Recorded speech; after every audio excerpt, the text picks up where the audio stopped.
Quand est-ce qu'on fait des choses là, qu'on agit contre Matzneff et contre d'autres? Alors là, je vais citer aucun nom, mais j'en ai plein de noms. C'est quelque chose qui nous concerne tous, toutes et tous, et donc ça, il faut alerter sans cesse. Et puis, il faut vraiment que la loi de la prescription des crimes pédophiles disparaisse totalement, et une vigilance absolue, et qu'on arrête de protéger certains esthètes de la parole pédophile. Et je cite évidemment, on le sait bien, Gabriel Matzneff, dont je me souviens encore, mon père et ma mère bondissant dans le salon lorsque nous regardions une émission que nous respections, et un homme que je respecte énormément qui était Bernard Pivot, mais qui était pas complice, mais qui semblait ne pas avoir conscience de ce qui se disait sur son plateau, et tout simplement de ce qui était écrit noir sur blanc dans le livre. Des fois, on dit qu'il faut faire un distinguo entre l'homme et l'œuvre. Oui, de temps en temps, effectivement, Céline, Voyage au bout de la nuit, c'est un des plus grands livres du monde.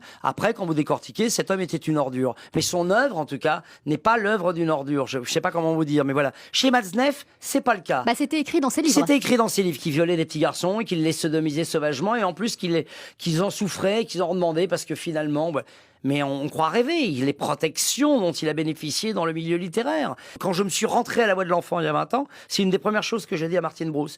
J'ai dit, quand est-ce qu'on fait des choses là, qu'on agit contre Matzneff et contre d'autres? Alors là, je vais citer aucun nom, mais j'en ai plein de noms. Je vais pas les citer parce qu'il y aurait diffamation, etc. Et j'ai pas envie de me retrouver dans cette position, surtout que je défends les enfants et que je veux pas que ça se retourne contre eux.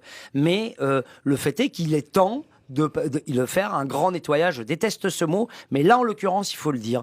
Et la loi de prescription sur les crimes contre les enfants doit disparaître. Les lois sur l'inceste doivent... Enfin, le fait que l'inceste ne soit pas inscrit dans le code pénal doit disparaître, parce que c'est très compliqué, mais il faut savoir que 80% des agressions commises sur des enfants le sont au sein de leur propre famille et dans le cercle proche. Donc voilà, c'est toutes ces choses-là qu'il faut alerter. Moi, je ne cesserai jamais de le dire.